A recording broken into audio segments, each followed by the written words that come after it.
আজ পাণ্ডবেশ্বরে হুচুরডাঙ্গা এসছি। দেখুন এটা বাড়িটা দেখুন, সুন্দরা সুপ্রদ। কতবার বলেছে যে ঘর ঘর ঘর, ঘরের টাকা, এর ঘরের টাকা কোথায় চলে গেল জানো তুমি? জানি না। আচ্ছা, এই ঘরটা যে তোমার, তো একটু আগে আমাদের একটা ওই এসছিল, ওই যে হাবল নাকি ওই কি নাম তেওয়ারি, সে এসে তোমাকে এই একটা ঘর দেখাচ্ছে। সেই ঘরটা কি ওই গোয়াল ঘরটা নাকি? এগুলা দেখুন। আচ্ছা আচ্ছা, ওই ঘর, ওইটা গোয়াল ঘর। এই মানে হচ্ছে গোয়াল ঘরকে দেখাই, তোমাকে বলেছে যে ঘর পাও নাই।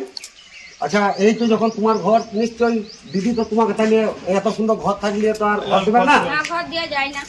তো তুমি হঠাৎ করে তাইলে ওই যে বিরোধী দলের লোক এসেছিল, তাকে কেন বললে? তো আমি আমাকে 1,000 টাকা দেবো বলেছিল, তাই জন্য আমি বলি ফেলি, আর সেই লালসা আমি বলি।